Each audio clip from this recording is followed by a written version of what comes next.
Salam damai sejahtera buat semua kita.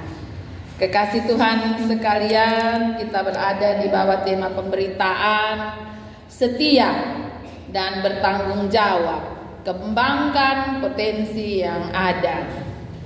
Bacaan ini atau perikop ini adalah perikop setelah perikop yang menceritakan tentang kunjungan Yesus di rumah Zakeus.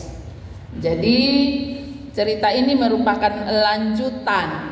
Karena itu di ayat 11 dia katakan untuk mereka yang mendengarkan dia di situ. Di situ ini berarti Yesus posisinya masih ada di rumah Zakeus. Dan mereka yang mendengarkan itu siapa? Kita dapat membaca itu di ayat 7. Ayat 7 itu mengatakan, tetapi semua orang yang melihat hal itu bersungut-sungut, katanya, ia menumpang di rumah orang berdosa. Ada banyak orang di rumah Zakeus rupanya. Dan kehadiran mereka di rumah Zakeus ialah untuk mengamat-amati Yesus dan memberi penilaian terhadap segala tindakan yang dilakukan oleh Yesus. Mereka mengambil kesimpulan bahwa Yesus salah karena mampir dan makan bersama orang-orang berdosa. Saudara-saudaraku yang kekasih dalam kasih Tuhan kita Yesus Kristus, bacaan ini juga berbicara tentang tanggung jawab, berbicara tentang kesetiaan, berbicara tentang ketaatan. Yesus mengajarkan orang-orang yang ada di situ menggunakan perumpamaan. Ya, Yesus ini sering menggunakan banyak cara. Dia menggunakan perumpamaan sebagai satu bentuk ajaran. Dia memberi nasihat langsung, tapi ada juga dia membuat mujizat-mujizat. Dan orang belajar dari cara Yesus menyampaikan satu hal. Saudara-saudaraku yang kekasih, pesan juga jelas dalam bacaan ini bahwa satu hal yang pasti, Kristus akan datang itu sebagai raja, sebagai hakim yang adil bagi setiap orang. Dia menceritakan tentang sebuah perumpamaan di mana ada seorang bangsawan yang akan pergi ke negeri yang jauh untuk dinobatkan menjadi seorang raja.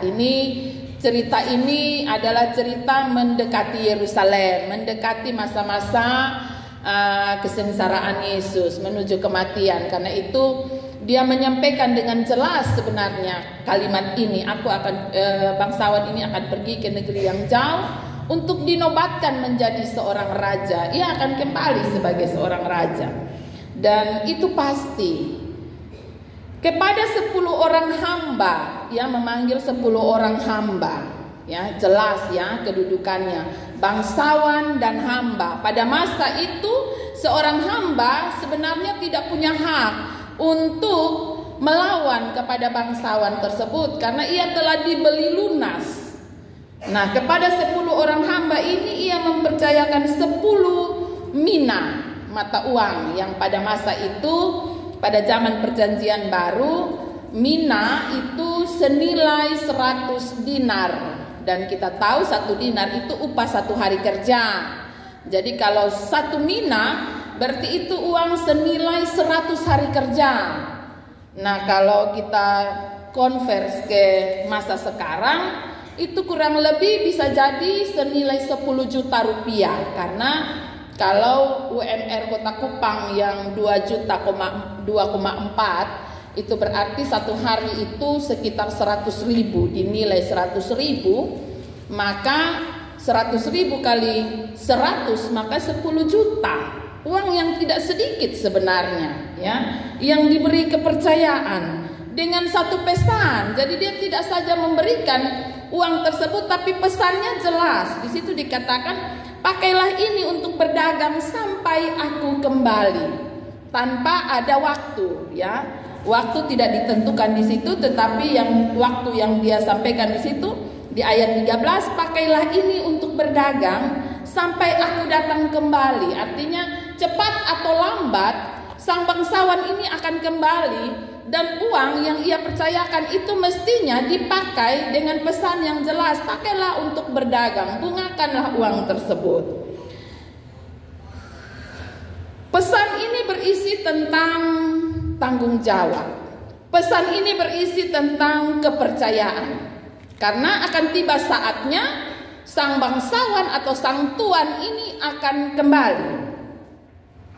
Ketika ia kembali, di sini diceritakan ada 3 orang yang maju untuk bertanggung jawab. Ya, tadi keluar gereja, kebetulan anak saya ikut gereja pertama, dia bilang, "Mama, terus yang 7 di mana?" Ya, 7 mengikuti apa yang dilakukan 3 yang duluan. Jadi ada 1 yang maju, dia bilang, dari 1 yang diberikan saya mampu menghasilkan 10 dan ini saya bawa untuk Bapak.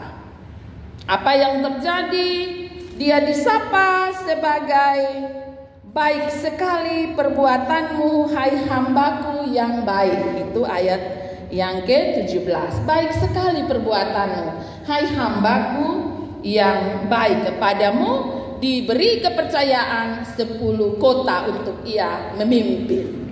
Satu kepercayaan yang kecil dari 10 juta kemudian diberi kepercayaan memimpin 10 kota. Orang yang kedua maju dan mengatakan bahwa dari 1 yang diberikan, ini hasilnya saya mampu membungakannya menjadi 5. Maka sama seperti orang yang pertama, kuasailah 5 kota. Karena hal yang kecil engkau mampu bertanggung jawab, maka aku akan mempercayakan hal yang besar. Orang yang ketiga mengatakan ia telah menyimpan dalam 1 sapu tangan dan ia tidak membungakannya. Apa arti dari bagian ini? Sebenarnya dia sedang mengatakan tentang ketidaktaatan, tentang tidak bertanggung jawab, tidak setia. Bahkan lebih daripada itu, orang ini memberi gambaran yang buruk tentang tuannya. Dia memberi gambaran yang buruk tentang tuannya. Saudara-saudaraku yang kekasih, mari kita baca ayat 14. Ayat 14 ialah ketika setelah bangsawan itu memberi kepercayaan kepada 10 orang hambanya, ternyata ada rumor, ada berita yang didengar oleh 10 orang ini bahwa bangsawan tersebut tidak mungkin akan menjadi raja atas kami. Saudara-saudaraku yang kekasih, Tuhan selalu memberikan kepada kita berkat. Tuhan selalu memberikan kepada kita anugerah dan kasih karunia. Bagaimana kita hidup secara bertanggung jawab? Apakah kita mampu bertanggung jawab akan anugerah Tuhan untuk menjadi berkat bagi dunia di sekeliling kita atau tidak? Karena panggilan saya dan saudara jelas. Pergilah, jadikanlah semua bangsa muridku, jadilah berkat bagi dunia, perkenalkanlah Tuhan kepada mereka, dan biarlah semua orang, semua lidah mampu berkata Yesus adalah Tuhan. Pesan ini sangat jelas bagi saya dan saudara. Menarik di sini, Tuhan tidak menuntut untuk masing-masing kita mempunyai hasil yang sama. Ya, kita lihat bahwa baik yang menghasilkan 5 maupun menghasilkan 10, Tuhan memberikan kepada mereka reward, penghargaan, ya. Memberikan penghargaan yang sama kepada mereka.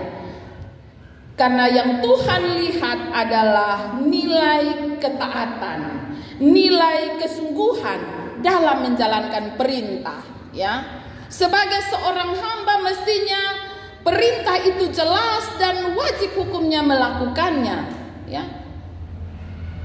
1 mina yang dititipkan, pesannya jelas, pakailah untuk berdagang. Dengan pesan yang demikian, bagaimana kita tidak dapat memahami pesan ini?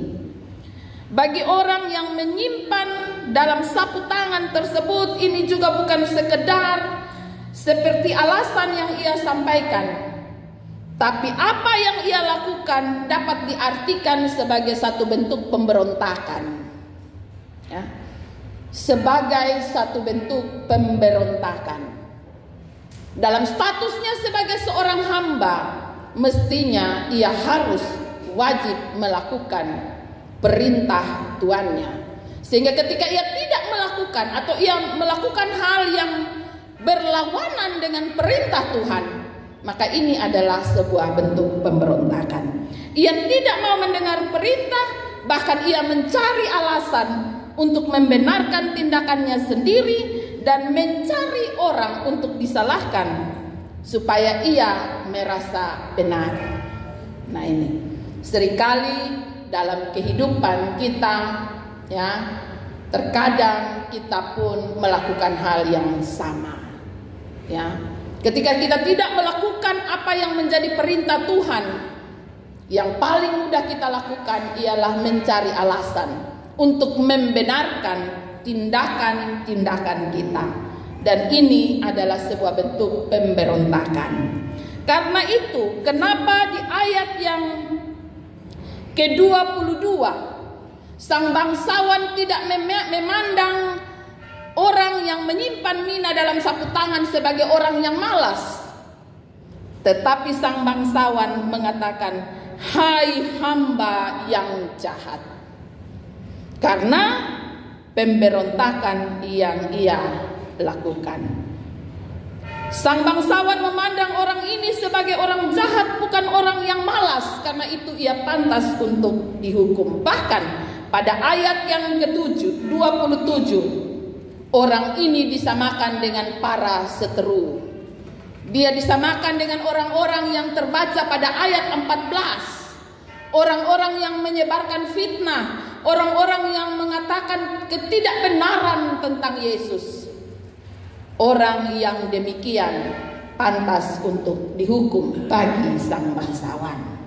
Saudara-saudaraku yang kekasih kepada kita, saya dan saudara, masing-masing kita ada tanggung jawab, kepercayaan dan berkat yang Tuhan titipkan agar kita mampu menjadi berkat bagi dunia di sekeliling kita. Ada juga banyak orang yang tidak menyukai Yesus. Kita harus sadari itu. Ada banyak orang yang tidak menyukai Yesus. Dan karena itu ada begitu banyak godaan, tantangan, bujukan, rayuan bagi saya dan saudara untuk memberontak dan tidak melakukan apa yang Tuhan mau. Ya, sama seperti orang-orang yang terbaca di ayat 14. Ya, mereka mengatakan, "Oh, bab tuapi ini mungkin dia jadi raja, dia akan jadi raja." Ya, kan saat ini begitu banyak hal yang dapat kita temukan kan di media sosial yang ingin memberikan kepada kita informasi-informasi yang membuat kita menjadi ragu akan iman dan percaya kita kepada Tuhan, sehingga pada akhirnya kita menjadi orang-orang yang memberontak, kita menjadi orang-orang yang tidak mengikuti kehendak Tuhan. Bahkan kita mencari-cari kesalahan orang lain. Saudara-saudaraku yang kekasih, seringkali kita menjadi terpengaruh, bahkan kita mengulur-ngulur waktu untuk melakukan kehendak Tuhan. Kita tidak pernah tahu kapan tiba saatnya sang bangsawan itu datang dan meminta pertanggungjawaban. Karena itu hari ini kita belajar dari 3 figur yang Tuhan tampilkan dalam perumpamaan ini. Kita belajar bahwa Tuhan tidak menuntut berapa banyak yang mesti kita bungakan, berapa banyak yang mesti kita lakukan, tapi yang Tuhan mau, walaupun kecil, kita mesti melakukan, mulai dari hal-hal sederhana. Apa yang Tuhan inginkan kita jalani dalam hidup ini. Ketika hari ini kita diberi kepercayaan, kita diberi tanggung jawab sebagai seorang istri, apa yang mesti saya buat? Ketika hari ini kita diberi tanggung jawab, kita diberi kepercayaan menjadi seorang suami, apa yang harus saya buat sebagai suami yang takut Tuhan, sebagai istri yang takut Tuhan, sebagai orang tua yang takut Tuhan? Semua ini kembali kepada saya dan saudara. Ya. Kita telah mendengar perintah dengan jelas, pergilah dan bungakanlah. Pakailah apa yang ada padamu untuk menjadi berkat bagi dunia. Karena itu lewat firman Tuhan ini, jangan tunda-tunda waktu, apalagi mendengar ya rayuan, bujukan, godaan tantangan dunia yang membisikkan kepada kita tentang ketidakbenaran sehingga membuat kita ragu, tetaplah percaya kepada Tuhan. Nantikanlah Tuhan dengan setia, karena akan tiba saatnya bagi kita untuk berada di hadapan Tuhan dan mempertanggungjawabkan segala yang Ia berikan kepada kita. Tetaplah menjalani hari-hari kita dengan penuh rasa syukur, dengan penuh rasa sukacita. Dan biarlah kita menjadi orang-orang yang mampu memberkati dunia dengan segala potensi yang ada pada kita. Tuhan Yesus memberkati firman-Nya, memberkati saya dan saudara. Amin.